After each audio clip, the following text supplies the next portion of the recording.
Puji Tuhan. Haleluya. Haleluya. Haleluya. Haleluya. Bersuka cita pada hari ini, amin. Amin. Puji Tuhan. Hari ini kita bersyukur kalau kita kembali lagi di tempat ini.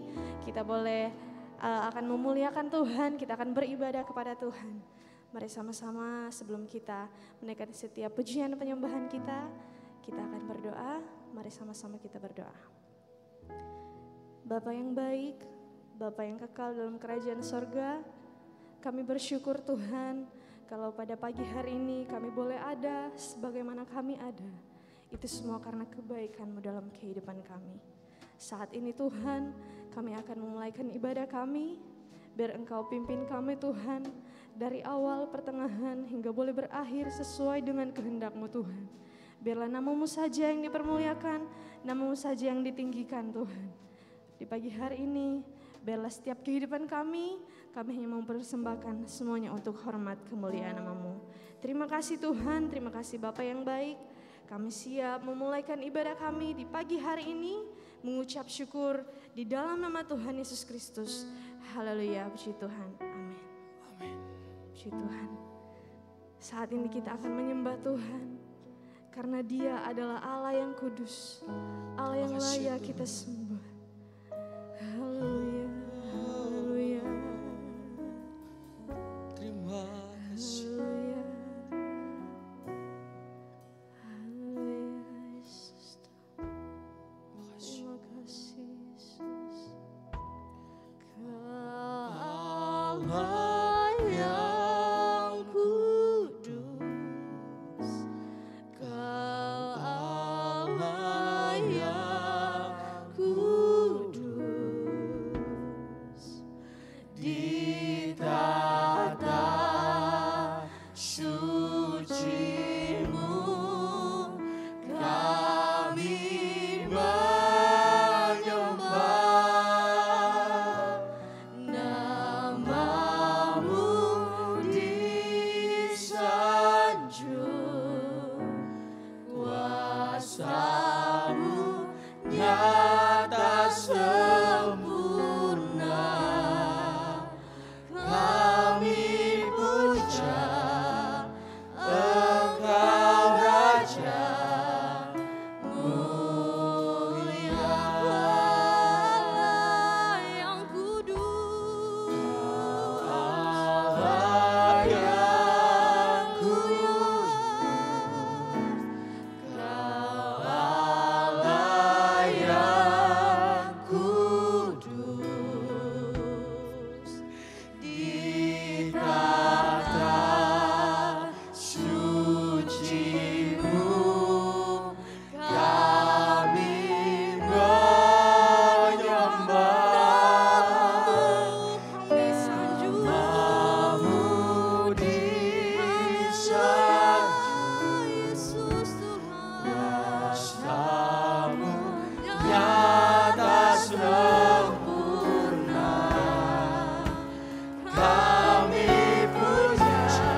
Haleluya. yang kudus. Haleluya. Puji Tuhan. Surga bumi penuh kemuliaan Tuhan. Amin. Dari seluruh di dunia, umat manusia di bumi ini. Banyak sekali jutaan manusia di bumi ini. Tapi kitalah orang-orang yang dipilih Tuhan. Untuk memuji Tuhan. Untuk menyembah Tuhan. Orang-orang yang dipilih untuk diselamatkan oleh Tuhan. Haleluya.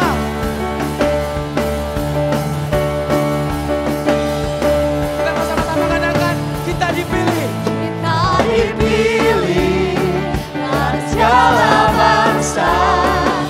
Kita dipilih jadi umatnya. Kita dipilih dan dikuduskannya. Bahwa kemuliaan hanya bagi Dia. Terimalah kemuliaan dan hormat kami. Terimalah sembah kami, pujian kami. Terimalah kemuliaan dan hormat kami. Terimalah sembah dan pujian kami. Haleluya.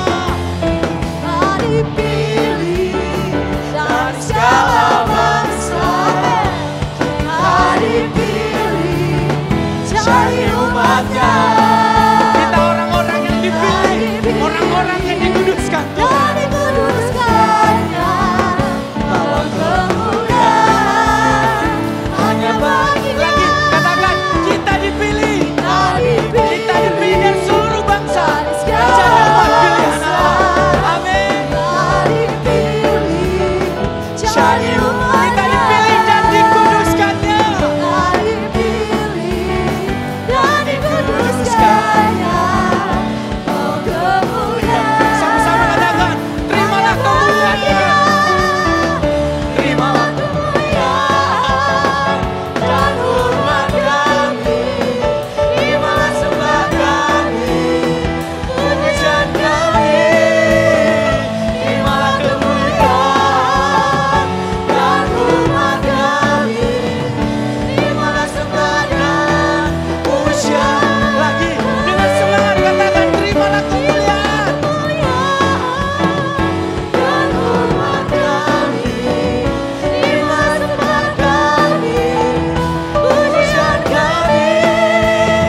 Terimalah kemuliaan dan hormat kami, terimalah sembah dan pujian kami. Katakan terimalah kemuliaan. Terimalah kemuliaan dan hormat kami. Terimalah sembah kami, pujian kami. Terimalah kemuliaan dan hormat kami. Terimalah sembah dan Lagi sama-sama katakan terimalah. Terima kemuliaan dari Tuhan.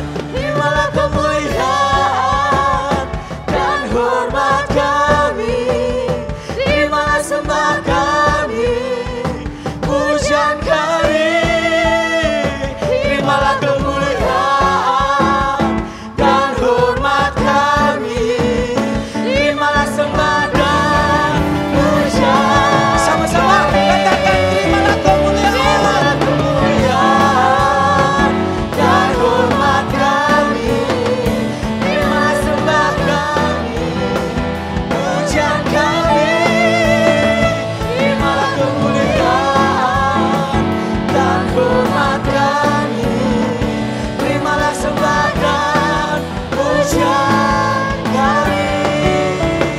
Terimalah sembah dan pujian kami. Sekali lagi katakan terimalah sembah. Terimalah sembah dan pujian kami. Haleluya. Haleluya. Kita adalah umat pilihan Tuhan. Amin. Amin. Haleluya. Mari kita serukan haleluya 3 kali. 1, 2, 3. Haleluya. Haleluya. Haleluya. Puji Tuhan. Sama-sama katakan. Tuhan bangkit. Amin. Nyatakan kemuliaan-Nya. Tuhan bangkit. Nyatakan kebesaran-Nya. Sampai setiap lutut bertelut. Semua semua lidah mengaku Yesus Kristus dialah Tuhan, Raja segala raja. Dialah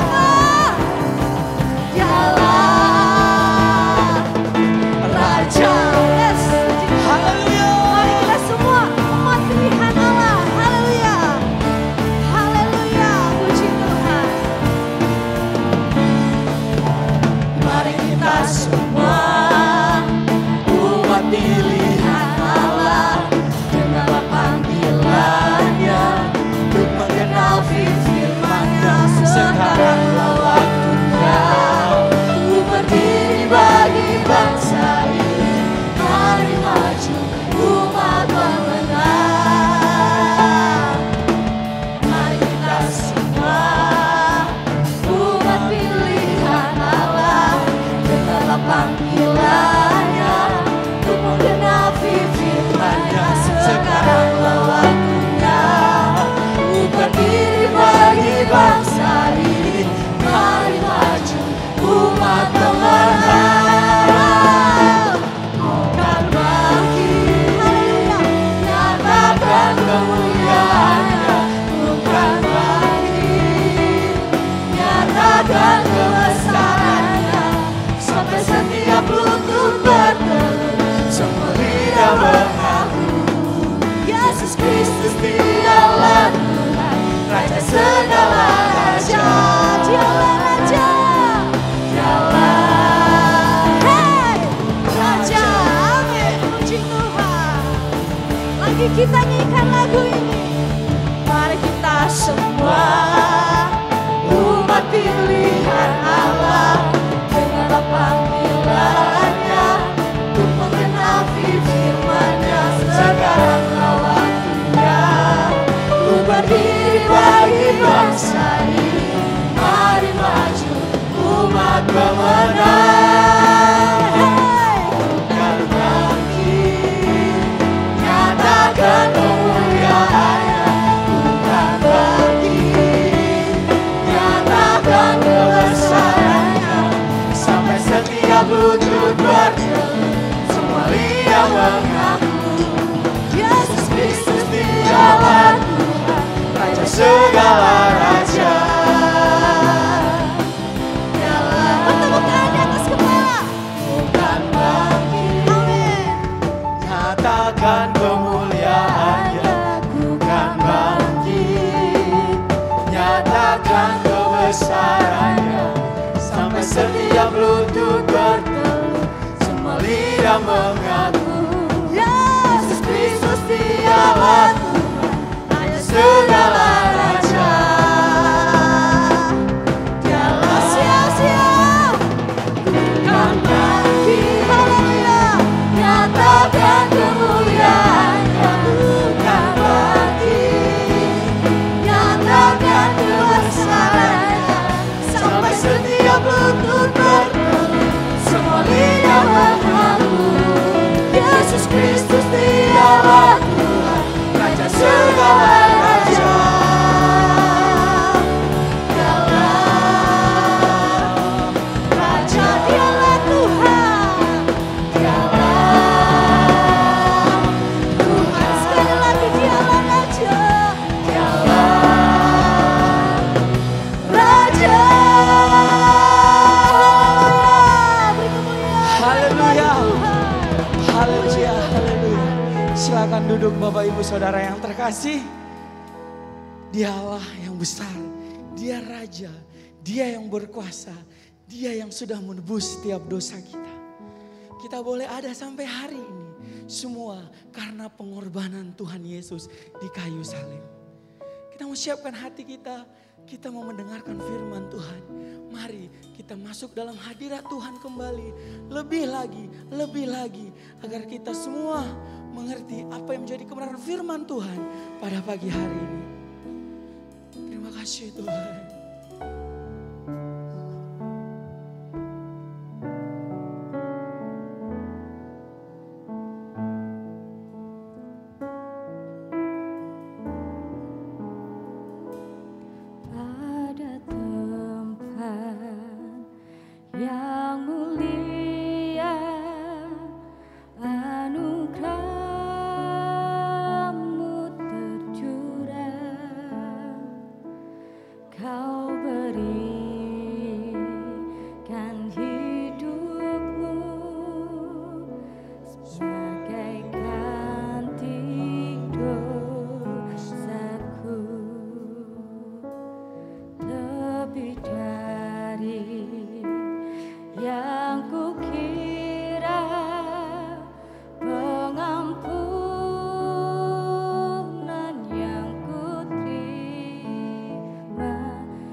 kuasa salibmu pulihkanku.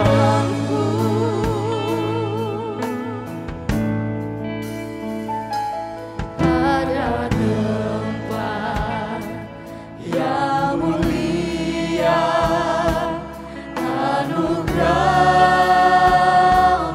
tercurah. Kau berikan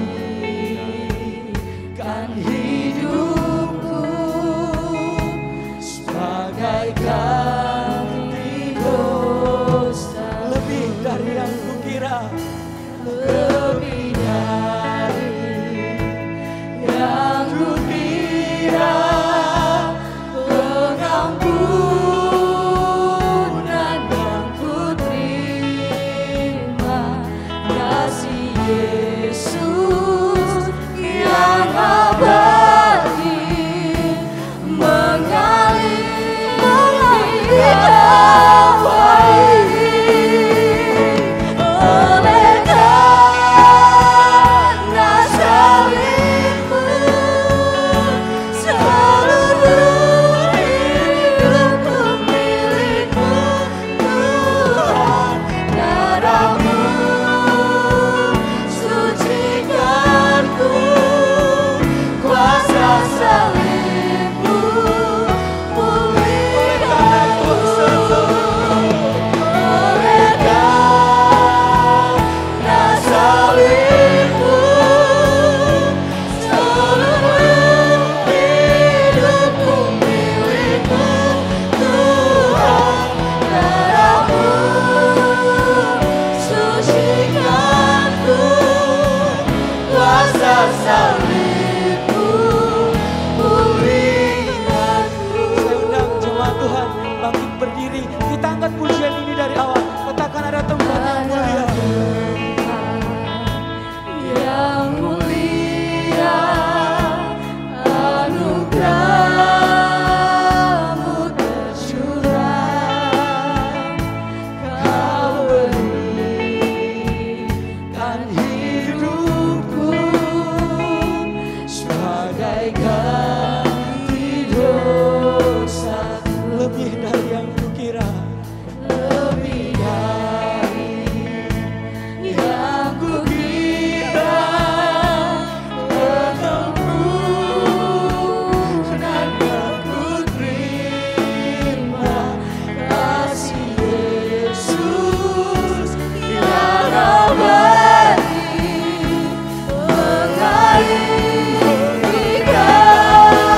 salibmu,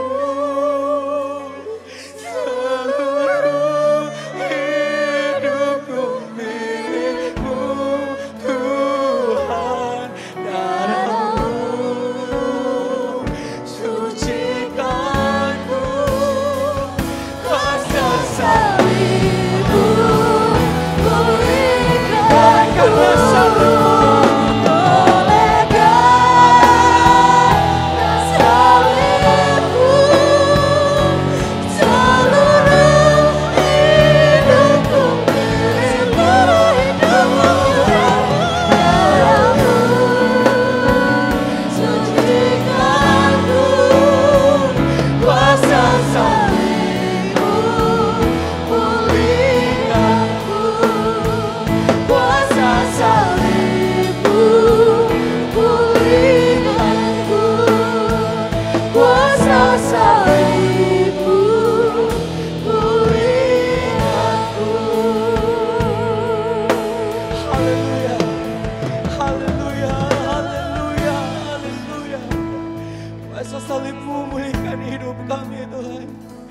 Kasih buat pengorbananmu buat setiap kami Tuhan.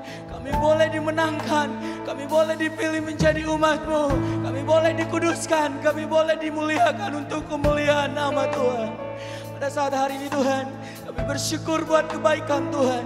Kau begitu baik dalam hidup kami. Engkau Allah yang luar biasa, Engkau Allah yang sempurna, Allah yang kami sembah di dalam nama Tuhan Yesus Kristus.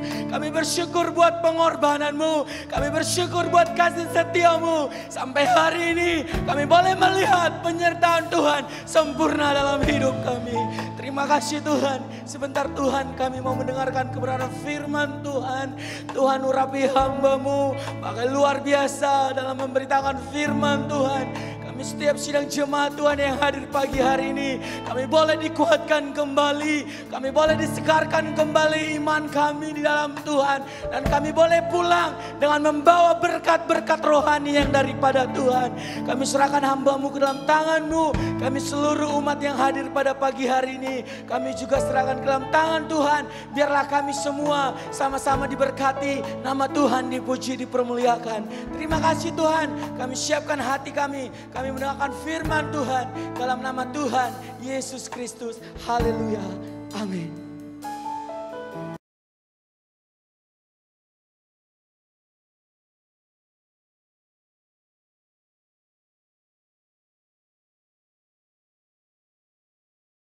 Haleluya, segala hormat kemuliaan hanya bagi Tuhan kita Yesus Kristus. Dia Tuhan segala Tuhan, Dia Raja segala Raja, dan Dia pasti datang kembali menjemput saudara dan saya dan semua orang yang terus mau menjadi pelaku firman-Nya. Hari ini kita ibadah disertai dengan perjamuan kudus. Mengingatkan kita kembali korban Kristus. Dia Tuhan, Dia Allah, Dia rela turun ke dunia, merendahkan diri untuk mati di kayu salib, menebus dosa saudara dan saya. Dan Dia pasti akan datang kembali sebab Dia Tuhan, Dia bangkit, Dia naik ke surga, dan Dia akan datang kembali menjemput saudara dan saya. Mari kita gunakan hidup kita ini untuk memuliakan Tuhan. Tema khotbah hari ini Minggu 4 Desember 2022. Hidup itu murah, yang mahal gayanya. Hidup itu murah, yang mahal gayanya. Apa maksudnya? Maksudnya hidup itu murah, yang mahal itu gaya hidupnya. Hidup itu murah, yang mahal itu gaya hidupnya. Jadi makin banyak gayanya, makin mahal hidupnya. Artinya makin sulit menikmati hidup ini. Jadi hidup ini murah, yang mahal gaya hidupnya. Makin banyak gayanya, makin sulit, makin mahal hidupnya, makin sulit menikmatinya. Nah, siapa yang membuat mahal? Ya orang itu sendiri. Tepatnya hidup ini sebenarnya sederhana, tapi dibuat sulit. Dan orang itu sendiri yang membuat sulit dirinya. Dalam ilmu financial psychology atau katakan psikologi atau keuangan, manajemen keuangan psikologi dikenal dengan nama hedonic treadmill. Hedonic treadmill. Nah, apa itu hedonic treadmill? Hedonic treadmill itu gaya hidup di mana uang menjadi standar atau ukuran. Jadi hedonic treadmill ini gaya hidup di mana uang menjadi standar atau ukuran. Gaya hidup di mana uang jadi standar ukuran. Tepatnya, orang tidak pernah merasa puas dengan apa yang sudah dia miliki. Orang tidak merasa puas dengan apa yang dia miliki atau apa yang dia capai. Jadi intinya orang itu berlari, mengejar, berlari. Sesuatu dia kejar, dia lari, kejar sesuatu, tapi dia ada di tempat. Di tempat. Artinya meskipun dia mencapai sesuatu tapi dia di tempat. Padahal dia sedang mengejar lari tapi dia tetap ada di tempat. Artinya orang lain punya ini, dia ingin ini. Orang lain punya itu, dia ingin itu. Nah setelah dia punya ini, punya itu, dia tetap tidak puas. Dia masih ingin apa yang orang lain miliki. Nah kita lihat apa ciri-cirinya. Ciri-cirinya kita lihat, memaksakan keinginan. Memaksakan keinginan. Bukan keperluan, tapi keinginan. Ini beda. Antara keperluan dengan keinginan ini beda. Kalau keperluan, orang itu memang butuh. Tapi tidak dengan keinginan. Keinginan, kita tahu, karena mata. Sebetulnya dia belum perlu, tapi karena mata dia ingin. Jadi memaksakan keinginan, lalu ingin terlihat berkelas. Ingin terlihat berkelas, itu yang kedua. Bisa ya, padahal bisa tidak. Yang ketiga, tidak punya tujuan hidup. Karena standarnya hidup ini adalah uang, atau sesuatu yang dia kejar, dia capai, tapi dia tidak pernah puas. Dia ada terus di tempat dia kejar terus, ada di tempat dia kejar terus. Karena kesuksesan atau materi itu adalah tujuan hidupnya. Nah orang seperti ini tidak akan pernah mengucap syukur. Tidak pernah mengucap syukur. Selalu terus merasa kurang, dan kurang. Tepatnya tidak pernah mengucap syukur dengan berkat yang Tuhan beri. Tidak pernah mengucap syukur dengan berkat Tuhan.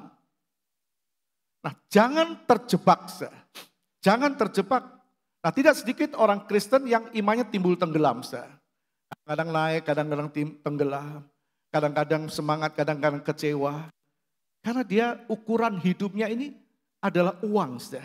Kesuksesan dan sebagainya. Nah karena tidak merasa puas, selalu kurang dan kurang, tidak tahu bersyukur.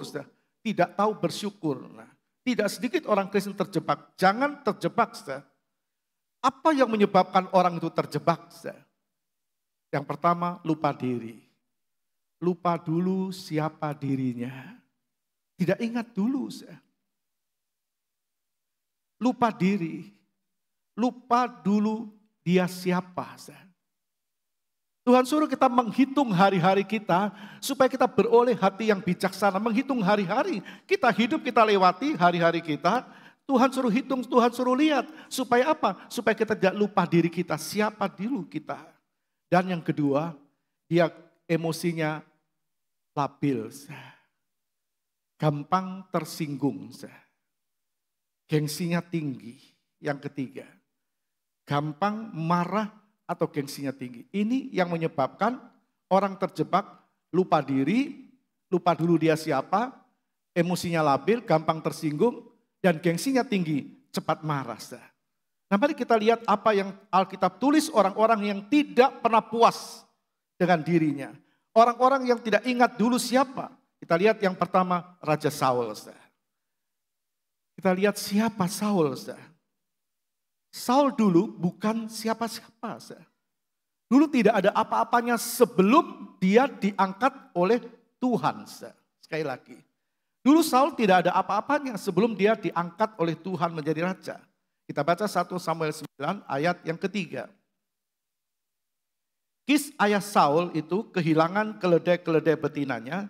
Sebab itu berkatalah Kis kepada Saul anaknya, ambillah salah seorang bujang, bersiaplah dan pergilah mencari keledai-keledai itu. Jadi kita lihat Saul ini oleh ayahnya disuruh mencari keledai betina. Keledai betina ayahnya yang hilang.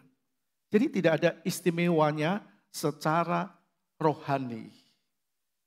Memang Alkitab tulis Saul ini elok parasnya dan tinggi perawakannya. Dan dia anak orang berada, hanya itu. Nah sekarang kita lihat perjalanan hidupnya, kenapa dia jadi raja? Saul jadi raja karena kemurahan Tuhan. Kita juga ada sebagaimana kita ada sampai hari ini, juga karena kemurahan Tuhan. Amin. Mari tepuk tangan bagi Tuhan. Kita juga ada karena kemurahan Tuhan. Kita baca ayat 17. Ayat 17. Ketika Samuel melihat Saul, berfirmanlah Tuhan kepadanya, inilah orang yang kusebutkan kepadamu, orang ini akan memegang tampuk pemerintahan atas umatku. Jadi Saul itu bukan siapa-siapa, bukan apa-apa. Dia hanya anak Kis. Tidak ada jasa yang memungkinkan dia menjadi seorang raja. Dia bukan pahlawan, tapi dia raja karena kemurahan Tuhan. Nah kita tahu siapa kita. Nah, kadang-kadang kita bergumam, Tuhan terima kasih. Aku siapa Tuhan? Engkau beri aku kesempatan sampai hari ini. Dan aku punya sesuatu karena Engkau. Kita lihat kembali Saul bukan siapa-siapa, tidak ada jasa. Jadi benar-benar dia raja karena kemurahan Tuhan. Kita juga ada karena kemurahan Tuhan, amin. Awalnya hidupnya murah, sederhana itu Saul. Ayat 21 kita baca.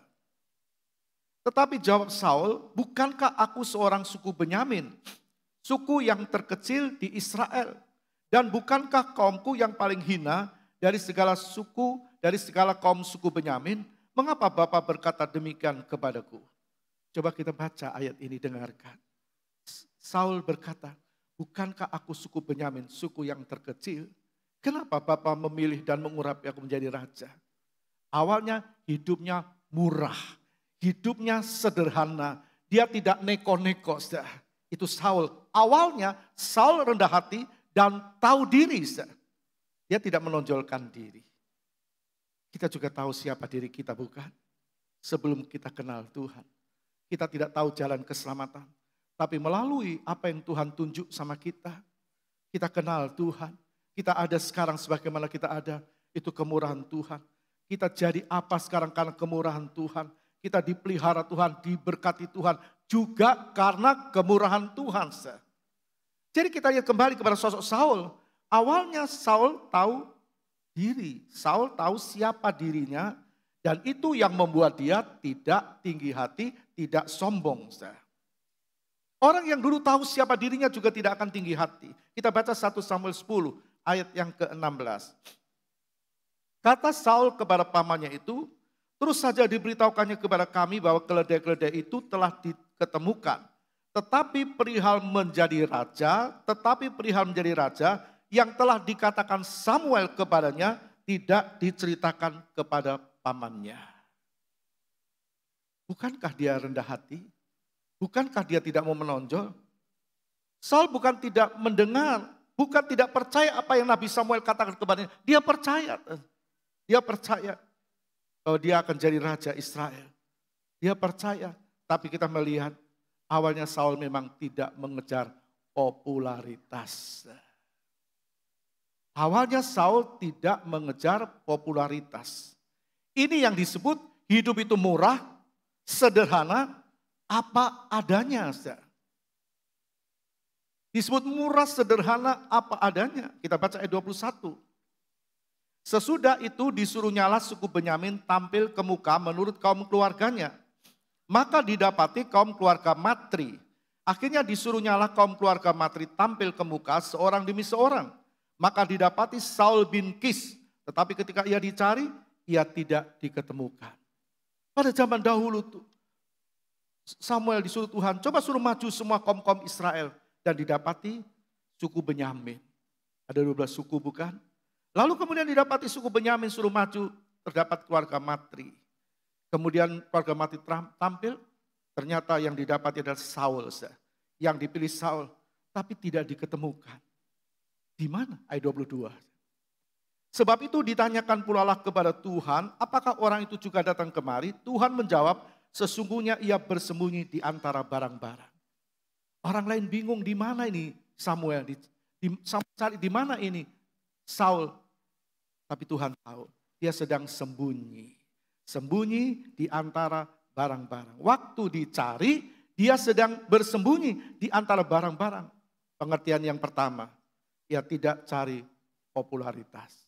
Padahal dia sudah dilantik oleh Nabi Samuel sebagai raja atas umat Tuhan. Ini menunjukkan kualitas hidup. Kualitas hidupnya. Ada orang-orang yang seperti ini sudah diberkati Tuhan, tetap tidak sombong. Sudah diberkati Tuhan, tetap rendah hati. Dan itu memang kualitas. Dan Tuhan cari orang-orang seperti ini. Jadi waktu dicari, dia sembunyi di antara barang-barang. Dia tidak cari popularitas. Yang kedua, yaitu memang dirinya. Bukan dibuat-buat. Itu memang dirinya. Ada orang yang membuat dirinya supaya kelihatan rendah hati dan sebagainya. Tapi Saul tidak membuat seperti itu. Dia tidak buat-buat, memang itu dirinya. Nah dengan demikian juga orang yang berkualitas di mata Tuhan, tidak perlu menonjolkan diri, Tuhan tahu. Mau sembunyi di mana Tuhan tahu. Tapi kita lihat perjalanan hidupnya kemudian. Dari tahu diri, dari rendah hati, kemudian berubah. Hati-hati. Keadaan, kedudukan, harta bisa merubah gaya hidup seseorang. Sekali lagi hidup itu murah yang mahal gayanya. Jangan terjebak di sini. Diberkati Tuhan, tidak banyak gaya sebelumnya. Setelah diberkati, gayanya mahal. Kedudukan yang membuat Saul berubah. Kedudukan yang membuat Saul berubah. Hati-hati. Saul bukan siapa-siapa tapi dia dilantik jadi raja. Siapa kita? Apa jasa kita di mata Tuhan? Kalau Tuhan berkati kita sampai hari ini, itu semua Tuhan. Kalau Tuhan titipkan semua baik kekayaan maupun apa, itu juga Tuhan yang titipkan atas kita. Biarlah hidup kita untuk kemuliaan Tuhan. Amin. Beri tepuk tangan bagi Tuhan. Kita mau beri semua hanya untuk Tuhan. Kita kembali melihat Saul, kedudukannya membuat Saul berubah. Kedudukannya Saul itu sebagai raja. Saul itu sebagai raja bukan nabi. 1 Samuel 13 ayat 9. Sebab itu Saul berkata, bawalah kepadaku korban bakaran dan korban keselamatan itu, lalu ia mempersembahkan korban bakaran. Dia bukan nabi, dia raja. Dia punya kedudukan, memerintah rakyatnya. Kita lihat ayat 13. Kata Samuel kepada Saul, perbuatanmu itu bodoh. Engkau tidak mengikuti perintah Tuhan Allahmu yang diperintahkannya kepadamu. Sebab sedianya Tuhan mengkokohkan kerajaanmu atas orang Israel untuk selama-lamanya. Firman Tuhan berkata kepada Saul, perbuatanmu itu bodoh. Dia bukan siapa-siapa, dia diangkat jadi raja dengan tugas memimpin rakyat Israel. Tapi waktu dalam keadaan terjepit, dia pikir orang-orang akan menyerang, musuh akan menyerang bangsa Israel. Maka dia mempersembahkan korban tanpa menunggu Samuel. Padahal itu adalah haknya Samuel. Maka apa yang dilakukan oleh Saul, itu merupakan kebodohan. Dia pikir dia raja. Dia kan pikir dia raja lebih daripada nabi. Pikir dia. Karena dia punya bawahan. Dia punya pangkat. Dia punya kedudukan. Dia punya kerajaan. Dia raja. Jadi dia pikir dia lebih.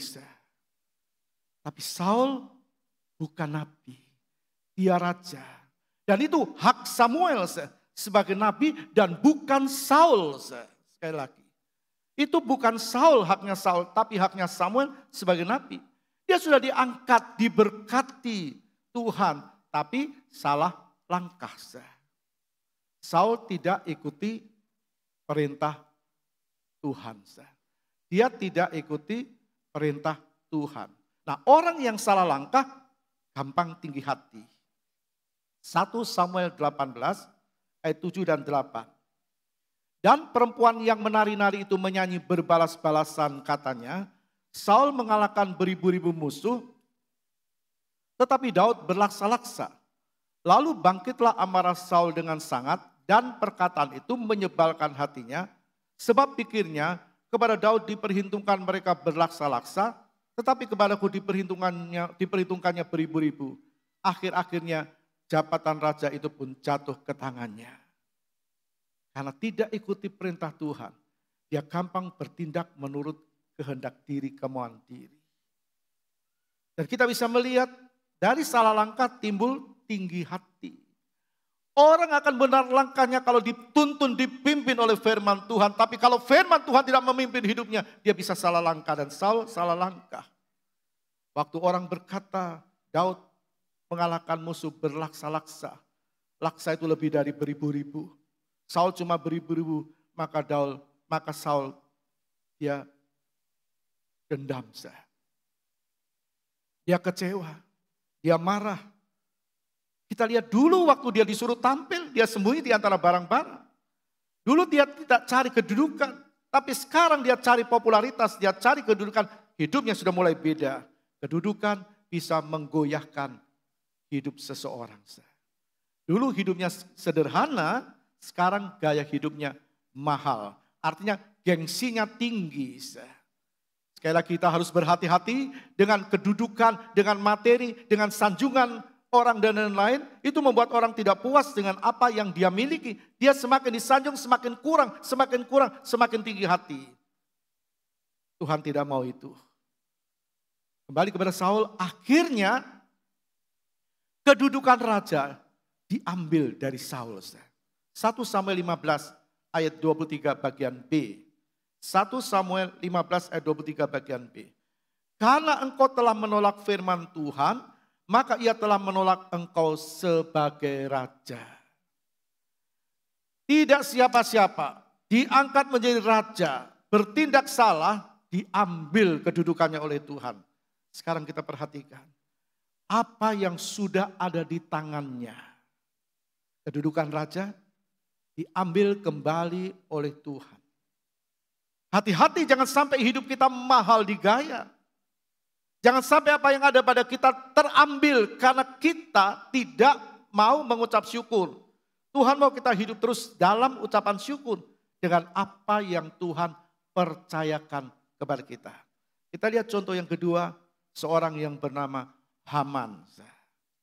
Haman ini adalah orang Agag, diberi kedudukan oleh Raja Ahasveros. Kita baca Ester 3 ayat 1.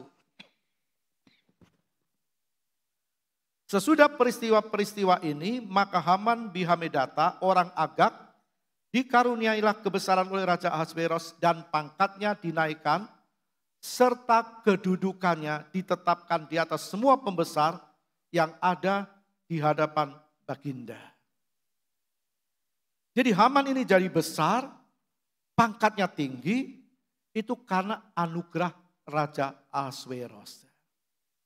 Kita tahu semua, kita mengerti otoritas Tuhan dalam hidup kita. Kemahakuasaan Tuhan, kejayaan, kekayaan Tuhan dan sebagainya.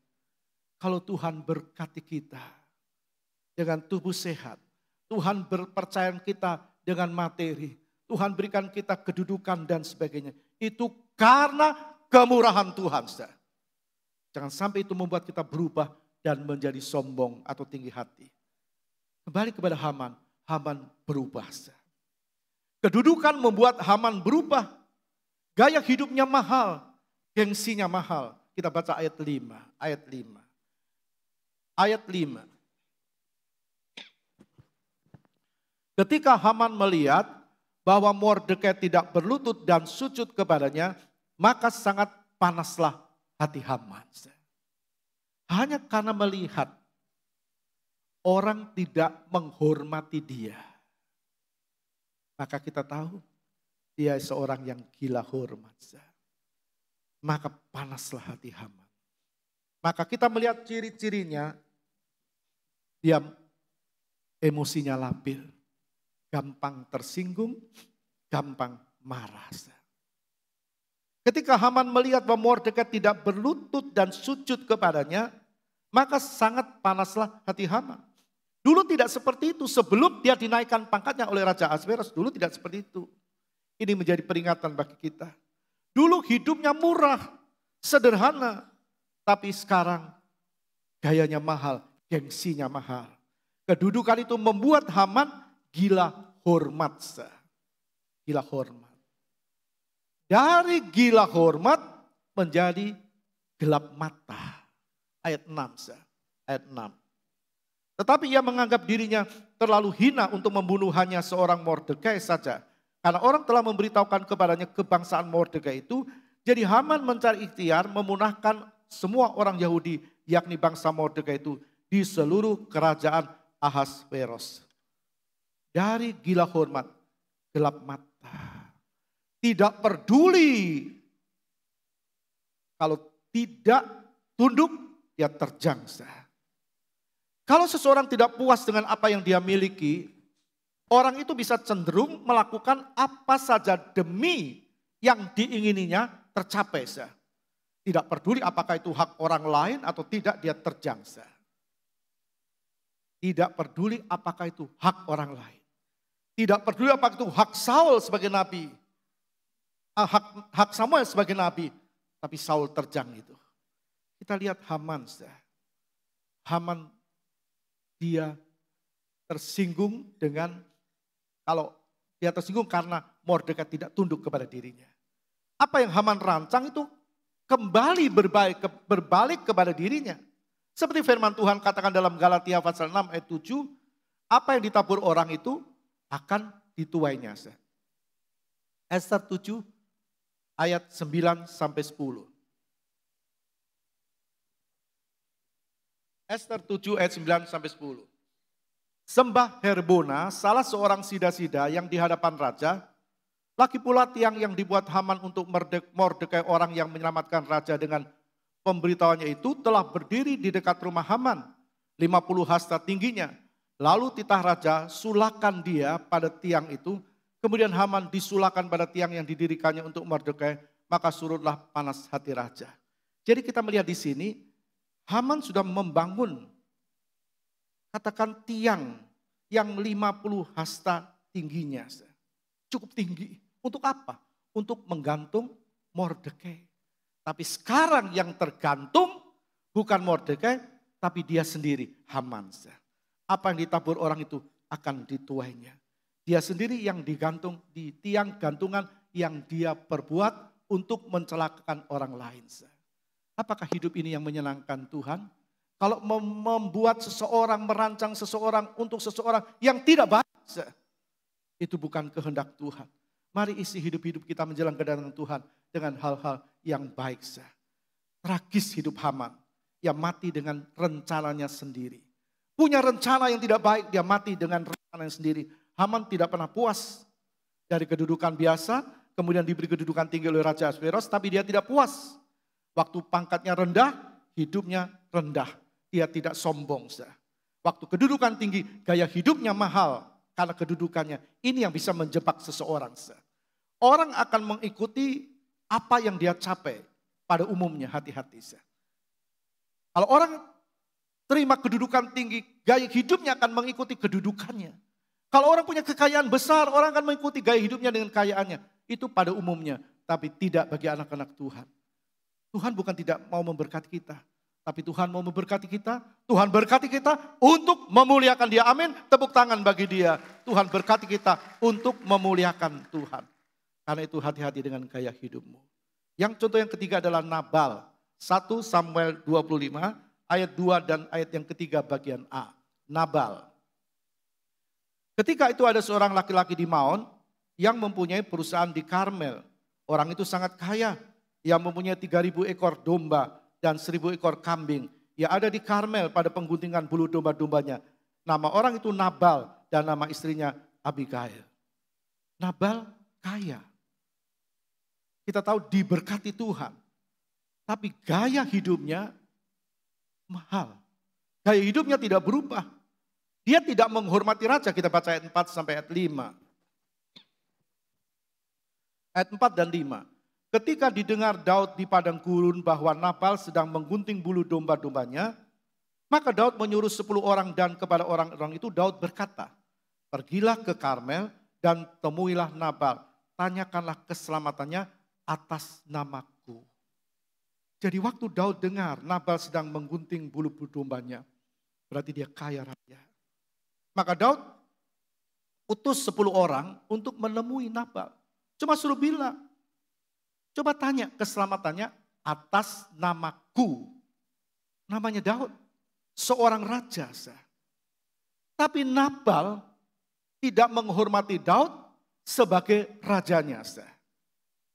Karena kekayaannya. Jangan sampai orang Kristen tidak menghormati Tuhan yang memberikan kekayaan, yang memberikan kedudukan, yang memberikan kita segala-galanya. Tapi pura-pura tidak kenal kepada Tuhan. Kita baca ayat 10 sampai 11. Tetapi Nabal menjawab anak buah Daud itu katanya, siapakah Daud? Siapakah anak Isai itu? Pada waktu sekarang ini ada banyak hamba-hamba yang lari dari tuannya. Masakan aku mengambil rotiku, air minumanku, dan hewan bantaian yang kubantai bagi orang-orang pengguntingku, untuk memberikannya kepada orang-orang yang aku tidak tahu dari mana mereka datang. Sudah kita lihat Nabal, Daud raja, Nabal tidak menghormati. Jangan sampai kita tidak menghormati raja di atas segala raja. Dengan apa yang kita punya yang sebenarnya dari Tuhan. Nabal seperti kacang lupa kulitnya. Bukankah waktu belum matang kacang itu harus ada di dalam kulit? Dia bisa besar, terangnya bisa terlindungi karena Raja Daud. Daud cuma minta roti, minta air serta daging sedikit dalam perjalanan, tapi ditolak. Nabal tidak tahu diri. Dia tidak menghormati rajanya. Bahkan dia pura-pura tidak kenal Daud sebagai raja. Kita hati-hati, jangan sampai kita pura-pura tidak kenal Tuhan. Pura-pura sibuk, pura-pura tidak ada waktu, tidak mau datang ibadah, tidak menyembah Tuhan, tidak mau menjadi pelaku firman, dan seterusnya. Tidak sadar bahwa semua itu karena Tuhan yang memberkati dirinya. Ayat 16 kita baca. Ayat 16. Mereka seperti pagar tembok sekeliling kami siang malam, selama kami mengembalakan domba-domba di dekat mereka. Ayat 21. Daud tadinya telah berkata, sia-sialah aku melindungi segala kepunyaan orang ini di padang gurun, sehingga tidak ada sesuatu pun yang hilang dari segala kepunyaannya. Ia membalas kebaikanmu dengan kejahatan. Orang yang tidak menghormati Tuhan sama dengan membalas kebaikan dengan kejahatan. Kadang-kadang kita berkata, masih ada minggu, masih besok, aku sibuk, aku repot, aku dan sebagainya. Padahal tiap hari dia menghirup udara. Siapa yang memberi? Tuhan. Bisa bernafas karena Tuhan. Tapi ada orang-orang yang seperti ini. Seperti Nabal. Nabal tidak tahu berterima kasih atas apa yang diperbuat Daud. Dia lupa diri. Jelas Daud melindungi dan orang-orang Nabal sendiri tahu. Dikatakan maka mereka seperti pagar tembok sekeliling kami siang dan malam. Selama kami mengembalakan domba-domba di dekat mereka tidak diganggu, dilindungi. Bukankah kita juga dilindungi oleh Tuhan? Disertai Tuhan, diberkati Tuhan. Kadang ada orang Kristen yang bertindak seperti Nabal. Nabal tidak tahu berterima kasih atas apa yang diperbuat Daud. Jangan sampai kita anak-anak Tuhan tidak tahu berterima kasih kepada Tuhan dengan segala berkat yang Tuhan berikan, percayakan kepada kita. Hati-hati. Jangan sampai pura-pura tidak kenal Tuhan dengan merasa tidak penting menghampiri Tuhan. Atau tidak merasa penting ibadah dan seterusnya. Kembali kepada Nabal. Nabal terima hasil dari perbuatannya. Nabal terima hasil dari perbuatannya. Ayat 38. Dan kira-kira 10 hari sesudah itu Tuhan memukul Nabal sehingga ia mati. Tragis. Tidak menghormati Tuhan. Tuhan tidak mau itu terjadi atas anak Tuhan. Tuhan mau kita, hidup kita adalah milik Tuhan. Mari kita lihat orang yang gaya hidupnya tetap murah. Yusuf. Kita baca dalam Kejadian pasal 37, di situ ditulis, diceritakan tentang Yusuf. Dia tidak dihiraukan oleh saudara-saudaranya. Tidak dihiraukan, bahkan dibenci oleh saudara-saudaranya. Kemudian dimasukkan sumur, lalu kemudian dijual kepada pedagang Ismaili. Yusuf tidak membalas, tidak balas. Ada orang-orang yang seperti ini, dipinggirkan, dijelek-jelekan, dibenci, bahkan difitnah, tetap diam, tidak balas. Apa tidak dengar? Dengar. Kok bisa ya? Karena itu memang karakternya. Karakter Yusuf bentuk sejak kecil, terbentuk sejak kecil. Mari kita terus bentuk karakter kita. Firman Tuhan berkata, perbaharuilah akal budimu. Kita yang harus perbarui dengan firman Tuhan. Apa Yusuf menginginkan dia dibenci? Enggak. Apa dia mau? Apa dia menginginkan dimasukkan sumur? Tidak. Apa dia ingin dijual? Tidak. Yusuf tidak menginginkan juga dimasukkan dalam penjara, dia tidak ingin. Itu karena fitnahan istri Potifar tuanya yang menginginkan dirinya. Yusuf gaya hidupnya tetap saja. Mau difitnah atau tidak, mau dijelek-jelekan atau tidak, mau dipinggirkan atau tidak, mau dibenci atau tidak, tetap saja. Karena dia terbentuk karakternya sejak kecil, terbentuk dengan firman. Nah, kita tahu bahwa kita sudah mendengar bagaimana Samuel yang oleh orang tuanya dititipkan kepada Imam Eli, dibentuk karakternya sejak muda. Kita perlu ibadah sekolah minggu, AO Kids di tempat ini. Bawa anak-anak saudara supaya karakter mereka terbentuk sesuai dengan firman Tuhan. Kalau kita melihat ayat 18. Tetapi ketika aku berteriak sekeras-kerasnya, ditinggalkannya bajunya padaku, lalu ia lari keluar. Ini karangan istri Potifar. Karena dia tujuan tidak tercapai, dia bilang. Karena Yusuf dia lari, dia tinggalkan jubahnya, karena dia dipaksa, dia lari.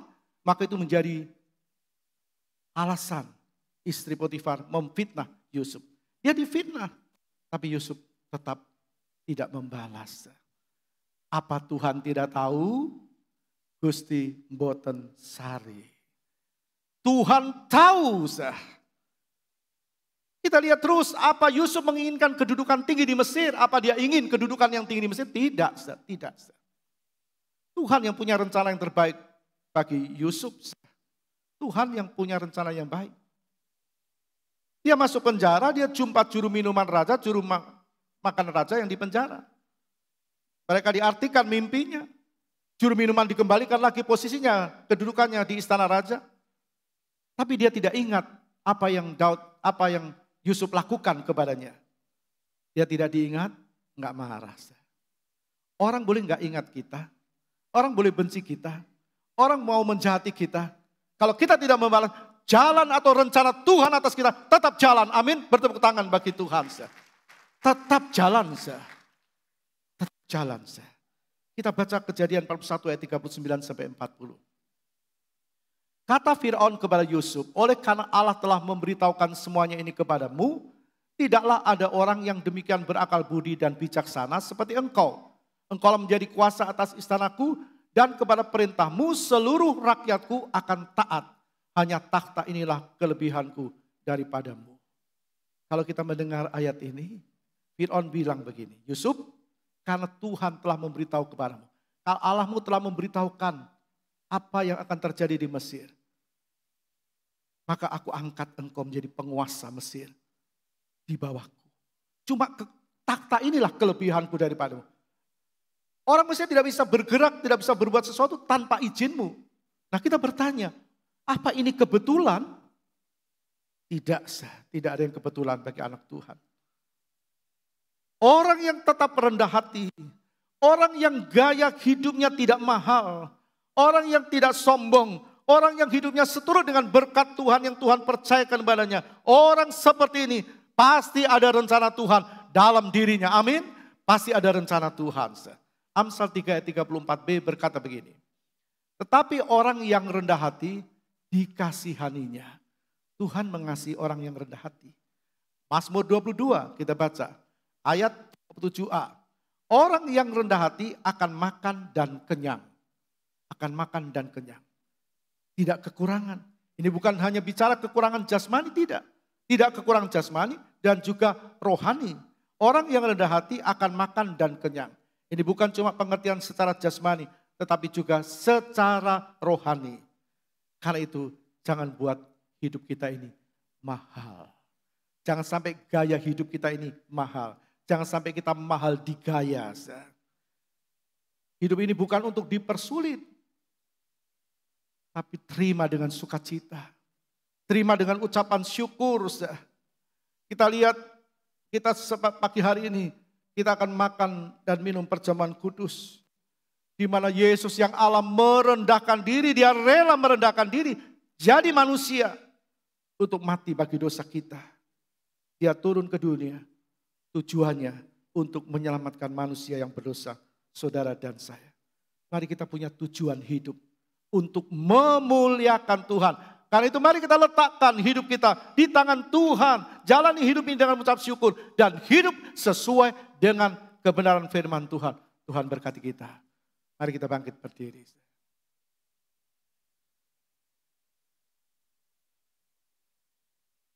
Kita nyanyi sebuah pujian.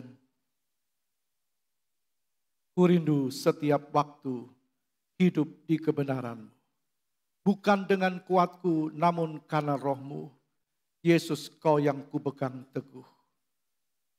Ku rindu setiap waktu hidup di kebenaran-Mu. Mari sama-sama kita berdiri. Kita nyanyikan pujian ini dengan kerendahan hati di hadapan Tuhan. Tuhan, aku, siapa aku? Sebagaimana aku ada, apapun yang aku miliki. Tapi aku hidup di dalam kebenaran-Mu.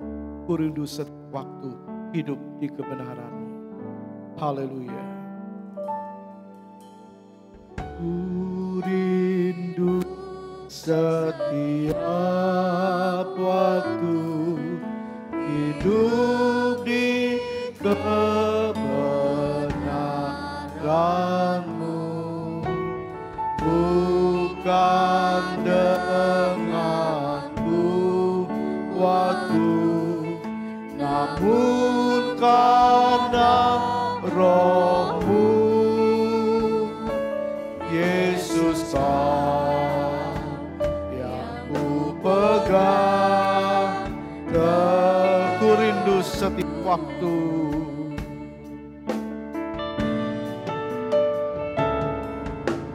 Ku rindu setiap waktu hidup di kebenaran-Mu.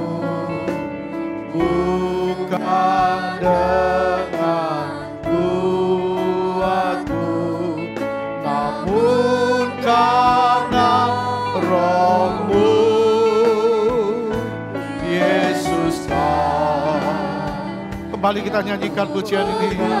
Mari angkat tanganmu, katakan sama Tuhan dengan jujur, Tuhan, aku rindu hidup di kebenaran-Mu. Ku rindu setiap waktu hidup di kebenaran-Mu. Bukan dengan kuatku, namun karena roh-Mu. Yesus yang ku pegang. Mari semua katakan, Engkaulah Tuhan, Engkaulah Raja, berdaulat atas hidupku.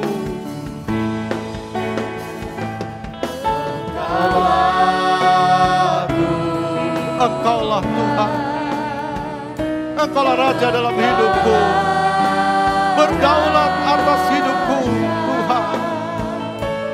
Berdaulat atas. Sambil kita mempersiapkan perjamuan kudus, terus katakan, Engkaulah Tuhan, Engkaulah Raja.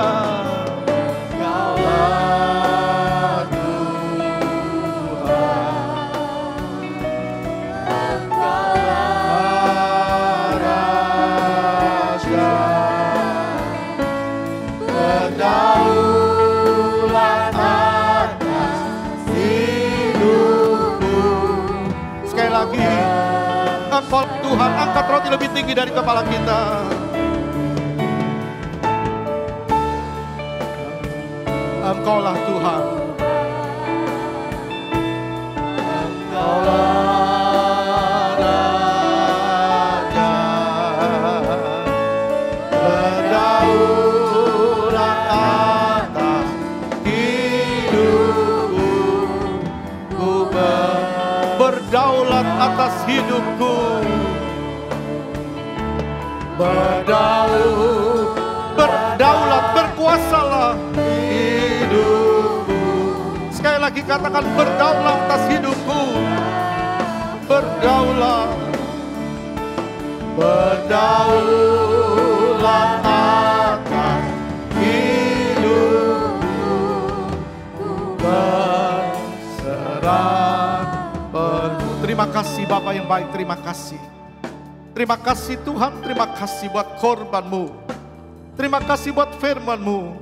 Tuhan melihat setiap tangan-tangan yang terangkat memegang roti adalah tubuh-Mu. Terpecah-pecah karena kami. Karena dosa kami Tuhan. Kami berterima kasih kepada-Mu, kami sadar siapa kami. Kalau sekarang kami jadi apa itu karena Tuhan dan bukan karena kekuatan kami.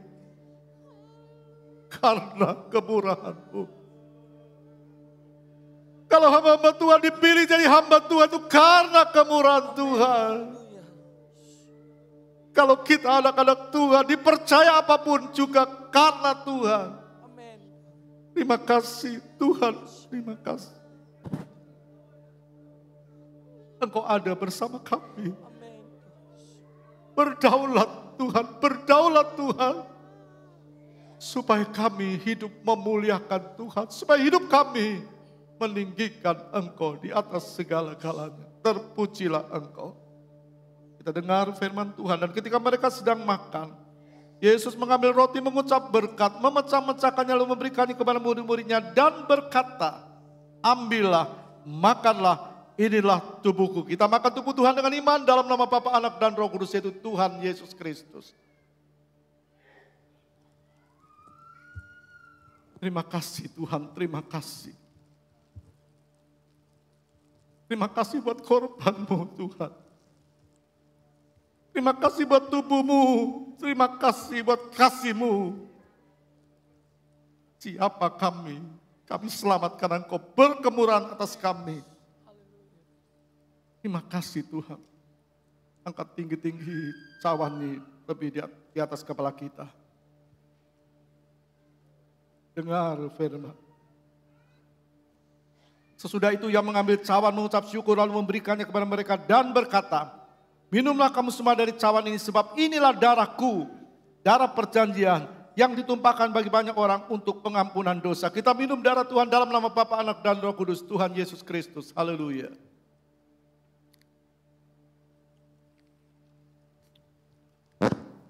Terima kasih Tuhan, terima kasih. Darah-Mu tercurah di atas Kalvari untuk pengampunan kami. Siapa kami Tuhan? Siapa kami? Kami tidak mau berubah. Kami tidak mau tidak menyenangkan Engkau. Tapi kamu mau berubah yang menyenangkan Tuhan. Tuhan tolong kami Bapa. Berkati umat-Mu, berkati jemaat-Mu. Menjadi jemaat yang berkualitas di mata Tuhan. Menjelang kedatangan Tuhan yang semakin dekat. Semua yang ada pada kami akan kami tinggalkan. Apapun itu akan kami tinggalkan. Tapi kami punya Tuhan. Di mana kami akan selama-lamanya bersama dengan Tuhan. Terima kasih Bapa, terima kasih. Sekarang saudaraku yang dikasih Kristus, kita pulang dengan membawa berkat Allah Bapa. Kasih sayang Yesus Kristus. Dan persekutuan di dalam Roh Kudus, yaitu di dalam nama Tuhan Yesus Kristus. Hari ini sampai Maranatha, Tuhan Yesus datang yang kedua kali. Semua yang percaya katakan amin. Tuhan berkati kita.